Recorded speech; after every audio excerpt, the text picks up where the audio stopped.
Students, मैं मोहम्मद अहमद और आप लोग देख रहे हैं शैडो ऑफ केमिस्ट्री। आज हम लोग क्लास 11th का जो थर्ड चैप्टर है उसको डिस्कस करने जा रहे हैं। तो उसमें जो पहली हेडिंग है आज हम लोग उसको डिफाइन करेंगे। देखिए चैप्टर का नाम है classification of element and it's periodic property. तो पहले इसको दो पार्ट में डिवाइड कर देते हैं। एक नाम रख देते हैं क्लासिफिकेशन ऑफ एलिमेंट। पहले एलिमेंट को क्लासिफाई कर लेते हैं और उसमें जो लॉज आए हैं एलिमेंट को क्लासिफाई करने के लिए उसको डिस्कस कर लेते हैं। उसके बाद उसका सेकंड पार्ट यानी पीरियोडिक प्रॉपर्टी को हम लोग पढ़ेंगे। तो आज हम लोग इस लेक्चर में देखेंगे कि जो सबसे पहले किसी भी जो एलिमेंट थे उसको क्लासिफाई करने के लिए जो लॉज आए उसको हम लोग एक एक करके समझेंगे। तो अगर आप लोग इस चैनल पर नए हैं तो चैनल को जरूर सब्सक्राइब करिएगा, ठीक है ना। तो देखें आज हम लोग आज डिस्कस करते हैं जो पहला लॉ है law of triad. Law of triad देखें एलिमेंट को क्लासिफाई करने की जरूरत क्यों पड़ी, सबसे पहले बात यह समझते हैं। देखें किसी भी जो हम लोग पीआई टेबल देखते हैं, मॉडर्न पीआई टेबल जो हम लोग जिससे हमको पता चलता है कि ये कौन कौन से एलिमेंट हमारे पास है ना, हमको वहां से पता चलता है। उससे हमको क्या हेल्प मिलती है, उससे हमको पढ़ने में फायदा मिलता है, आसानी से हम समझ सकते हैं। उसकी पीरियोडिक ट्रेंड का यानी जो उसी प्रॉपर्टी का ट्रेंड होता है वो पता चलता है। तो बहुत सारी बातें हमको उस पीआई टेबल से पता चलती है। लेकिन जब उससे पहले नहीं था तो बहुत सारे साइंटिस्ट आए जिन्होंने अपना अलग अलग मेथड दिया, अलग अलग प्रिंसिपल दिया। तो उसमें जो पहला नाम आता है उसका नाम है लॉ ऑफ ट्रायड। उसके बाद आया लॉ ऑफ ऑक्टेव, फिर उसके बाद बहुत सारे लॉ आए, फिर उसके बाद एंट्री हुई मेंडलीव की, फिर मेंडलीव के बाद एंट्री हुई मोज़ले की। तो बेसिकली बहुत सारे साइंटिस्टों ने मिलके बहुत ज्यादा मेहनत की और उसके बाद थोड़ी थोड़ी कमियां आती रही, उसको ठीक करते करते एक बेहतरीन पीरियोडिक टेबल हमको मिल गया। तो एलिमेंट को क्लासिफाई करने के लिए जो पहला लॉ आया था law of Octave, sorry law of triad, ठीक है ना, लॉ ऑफ ट्रायड, या इसको ऐसे लिखते हैं लॉ ऑफ ट्रायड। देखें इस लॉ में कहा गया क्या बात, इस लॉ में हमको कहा गया कि किसी भी एलिमेंट के अगर हम लोग उसके एटॉमिक मास को इंक्रीजिंग ऑर्डर में रखते जाएं तो जो सेकंड मास होगा, यानी अगर देखें एक 1 नंबर होगा एक 3 नंबर, यानी जो सेकंड वाला होगा जो मिड वाला होगा वो इन दोनों का एवरेज होगा। क्या कहा गया कि अगर हम लोग किसी भी एलिमेंट को उसके एटॉमिक मास के इंक्रीजिंग ऑर्डर में रखते हुए जाएं तो हमको सेकंड जो होगा यानी सेकंड नंबर पे जो आएगा एलिमेंट उसका मास फर्स्ट और थर्ड एलिमेंट के एवरेज होगा।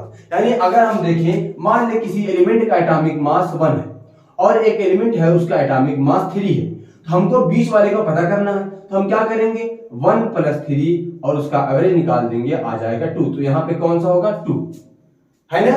तो इस्लाम में कहा गया क्या हुआ, इस्लाम में यही एक बात कही गई कि हम लोग अगर किसी एटम को उसके एटॉमिक मास के इंक्रीजिंग ऑर्डर में रखते जाएं तो हमको जो सेकंड वाला होगा वो फर्स्ट और थर्ड का एवरेज होगा। तो इसको हम लोग पहले स्टेटमेंट लिख लेते हैं, उसके बाद फिर आगे और समझते हैं इस पे।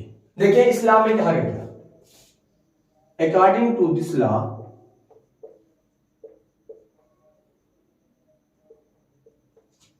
when we arrange element in increasing order of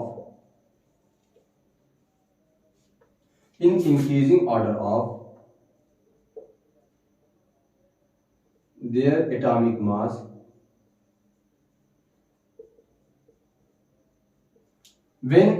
we arrange element in increasing order of their atomic mass, then second, या इसको कह दे कि मिडिल, जो मिडिल में आएगा second element atomic mass is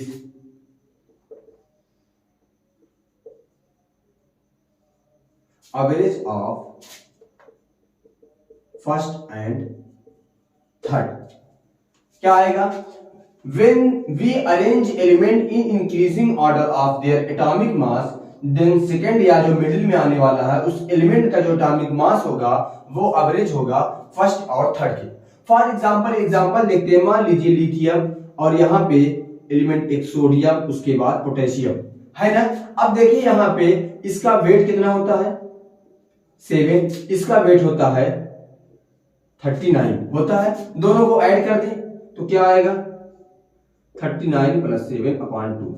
add करें, देखिए यहाँ पे देख ले 39 + 7, यहाँ पे देखें 9 7 16 और 3 1 4, है ना। कितना आएगा, यानी आएगा टोटल 46/2, कितना आ जाएगा 23। यानी जो सोडियम का मास है वो इसका और इसके सम के 2 से डिवाइड कर देंगे और आ जाएगा 23। तो सबसे पहले जो लॉ आया था वो यही था कि किसी भी एलिमेंट का जब हम लोग एवरेज निकालेंगे फर्स्ट और थर्ड का, तो वो मिडिल वाले का एटॉमिक मास का यानी उसका एवरेज होगा। तो ये स्टार्टिंग थी, तो इसमें बहुत सारे फॉल्ट आ गए। जैसे ही इसको हम लोगों ने थोड़ा सा आगे बढ़े, उसके बाद ये लॉ फेलियर हो गया। उसके बाद जो लॉ आया उसका नाम था लॉ ऑफ ऑक्टेव। ऑक्टेव मतलब होता है 8, यानी कि ऐसा कोई रूल आया जिसमें लगभग 8 के बारे में बात हो रही थी। देखिए लॉ ऑफ ऑक्टेव में यह कहा गया कि इसको दिया था लॉ ऑफ ऑक्टेव को न्यूलैंड नाम के एक साइंटिस्ट थे। उन्होंने क्या कहा, उन्होंने कहा कि अगर हम एलिमेंट को उसके मास के इंक्रीजिंग ऑर्डर में, एक बात याद रखिएगा अभी मास की बात हो रही है ना, एलिमेंट को अगर हम उसके मास के इंक्रीजिंग ऑर्डर में रखते जाएं तो हर जो 8वां एलिमेंट होगा वो पहले एलिमेंट के सेम प्रॉपर्टी को शो करेगा, यानी उसका जो कैरेक्टर होगा वो पहले एलिमेंट के सेम होगा, यानी 8वां एलिमेंट पहले एलिमेंट के सेम होगा। जैसे फॉर एग्जांपल यानी 1 2 3 4 5 6 7, उसके जो 8वां होगा वो यहाँ पे आएगा, यानी उनका एक ग्रुप बनता समझ आएगा, यानी पहला 8वां, फिर उसके बाद यहाँ पे 9 10 11 12 13 14, फिर उसके बाद 15वां यहाँ पे, यानी सब सेम आएंगे। लेकिन ये लॉ भी आगे चल के फेल हो गया। लेकिन इस लॉ में कहा गया क्या, उसको थोड़ा सा हम लोग लिख लेते हैं। क्या नाम था, लॉ ऑफ ऑक्टेव। इसको दिया था, किस साइंटिस्ट ने दिया था, न्यूलैंड, न्यूजीलैंड नहीं, न्यूलैंड, ठीक है ना। इसको न्यूलैंड नाम के साइंटिस्ट ने दिया था। लेकिन इन्होंने क्या कहा, अकॉर्डिंग टू हिम, या कर दे, क्या कहा था उन्होंने, if we arrange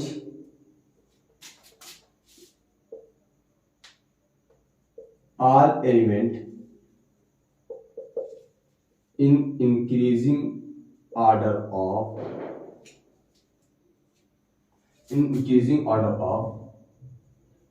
their atomic mass,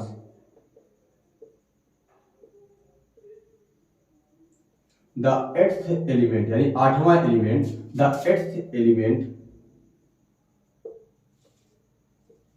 have same property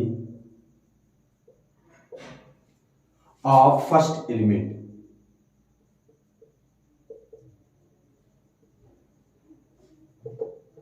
क्या कहा, उन्होंने कहा कि अगर हम लोग किसी भी जो एलिमेंट था उसके हम लोग इंक्रीजिंग ऑर्डर ऑफ उसके एटॉमिक मास के इंक्रीजिंग ऑर्डर में रखते जाएं, तो जो 8वां एलिमेंट है वो किसके एलिमेंट के बराबर होगा, फर्स्ट एलिमेंट जैसी प्रॉपर्टी को शो करेगा। समझ में आया क्या कह रहा है कि पहला एलिमेंट 8वां एलिमेंट दोनों की प्रॉपर्टी सेम होगी, ठीक है ना। अच्छा यहां पे देखें, और क्योंकि यहां पे 8वां एलिमेंट और पहले एलिमेंट की प्रॉपर्टी सेम है, तो जो ये लॉ था ना, देखें this law was resemble to like Hindi music. अब यहाँ पे हिंदी म्यूजिक का क्या नाम आ गया भाई, हिंदी म्यूजिक का क्या काम है यहाँ पे हमारे पीरियड टेबल में, बहुत काम है। देखें जो हिंदी म्यूजिक होती है, जो यानी कि जो सुर निकालते हैं उसका एक रूल होता है, ठीक है ना। ऐसे नहीं कि कोई भी आप सुर में मिलाते चले जाए, सारे गामा पा धा नी। अब देखें, अब उसके देखिए यहाँ पे 1 2 3 4 5 6 7, अब 8वां कहां पे आएगा, पा धा नी सा, यहाँ पे यानी ये एलिमेंट देखें सेम जैसा हो गया। हो गया कि नहीं, यानी कि पहला और 8वां जो वर्ड है वो दोनों सेम है। ऐसे ही न्यूलैंड ने कहा था कि कोई भी 8th एलिमेंट यानी 8वें नंबर का जो एलिमेंट होगा वो पहले एलिमेंट की जैसी प्रॉपर्टी शो करेगा, पहले जैसा उसका बिहेवियर होगा। जो फर्स्ट एलिमेंट का बिहेवियर होगा वही 8वें एलिमेंट का बिहेवियर होगा। तो इस बात को समझने के लिए हम लोग हिंदी म्यूजिक का इस्तेमाल कर लेते हैं। जो हिंदी म्यूजिक में सुर निकाली जाती है वो बेसिकली सारे गामा पाधानी सा एक रूल होता है, उससे निकाला। नी के बाद अगेन सा आता है, यानी कि वो पहले जैसा है। देखिए यहाँ पे 1 2 3 4 5 6 7 और 8वां क्या है, सा है। यानी फर्स्ट देखें, फर्स्ट नंबर में क्या था, यही था, और 8th नंबर पे यही था। यानी दोनों की जो प्रॉपर्टी है या बिहेवियर है या जैसे दिखते हैं सब सेम है। ऐसे ही एलिमेंट में पहला और 8वां जो था वो कह रहे थे कि एटॉमिक नंबर का अगर इंक्रीजिंग ऑर्डर में रखते जाएं तो सेम होगा। यानी ये बात समझ में आई कि हम लोग basically Hindi music resemble to Hindi music क्यों होता है। लेकिन जो ये ला था लेकिन ये जो ला था बदकिस्मती से सिर्फ कैल्शियम तक ही वैलिड था। दिस ला was valid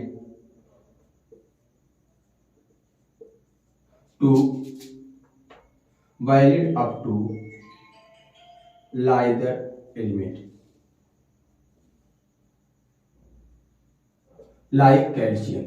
यानी जो अगर ये एलिमेंट होगा तो ये कैल्शियम 20-40 तक ही वैलिड था। अगर हम बात करें कि एलिमेंट कहां तक वैलिड था तो कैल्शियम तक वैलिड था। तो आपको एक बात याद रखनी होगी कि अगर कोई कहा जाए क्वेश्चन कि जो हमारा हिंदी म्यूजिक है वो किस लॉ के रिजेंबलेंस रखता है तो उसका नाम होगा law of Octave. Law of Octave. देखिए यहाँ पे ऑक्टा मतलब होता है 8, यानी कैसा ला जो 8वें एलिमेंट को डिफाइन करने की कोशिश करता है, जिसके बेस पे वो डिफाइन करते हैं। दूसरा क्वेश्चन कि लॉ ऑफ ऑक्टेव को दिया किसने था, हम लोग कहेंगे अलेक्जेंडर न्यूलैंड। इनका पूरा नाम था अलेक्जेंडर न्यूलैंड, ठीक है ना, अलेक्जेंडर न्यूलैंड। उसके बाद तीसरा क्वेश्चन कि यहाँ पे जो हमारा लॉ है, लॉ ऑफ ऑक्टेव है, वो कहां तक, यानी कि जो उस लॉ था उस लॉ को कहां तक वैलिड हुआ था तो हम लोग कहेंगे कैल्शियम तक। बेसिकली इस कैल्शियम के आगे जो ये लॉ है वो पूरे तरीके से फेल हो गया था। तो हम लोगों ने समझ लिया एक एक स्टेप करके यहाँ पे कि जो स्टार्टिंग था एलिमेंट का क्लासिफिकेशन वो कैसे किया गया और किस साइंटिस्टों ने किया था। उसके बाद एक आते हैं लूथर मेयर, उस जो एनसीईआरटी में डिस्कस नहीं है। उसके बाद फिर आते हैं मेंडलीव के जो पीरियड टेबल था उसमें भी कुछ गलतियां निकली। उसके बाद आया मोजले, फिर वहां पे कुछ हद तक सही हुआ है ना। तो लेकिन आप लोग ये क्वेश्चन रहेगा कि केमिस्ट्री में बार बार हमको ये क्यों पढ़ाया जाता है, जो सही है उसको पढ़ा दीजिए। पहले चैप्टर में भी वही दिक्कत, दूसरे चैप्टर में भी वही दिक्कत, तीसरे में भी फिर वही आ गया फॉल्ट कि पहले हम लोग को पढ़ाया जाता है, जब समझ में आती है बात तो चेंज कर दिया जाता है। देखिए यहाँ पे आपको थोड़ा सा हिस्ट्री पढ़ाई जाती है ना। कोई काम कोई साइंटिस्ट इतनी मेहनत से इस लॉ को दिया होगा तो उसने मेहनत की होगी ना। जब मेहनत की होगी तो तभी तो ये लॉ आया होगा, तो उसकी मेहनत हम लोग जाया कर देंगे? नहीं, ये अच्छा काम नहीं है। तो आप लोग अब इसके आगे की जो वीडियो होगी वो, अब इसके आगे की जो टॉपिक होगी आपको मिलेगी दूसरे वीडियो में। तब तक के लिए आप लोग वीडियो को देखते रहें, दोस्तों के साथ सब्सक्राइब करें। Thank you for watching.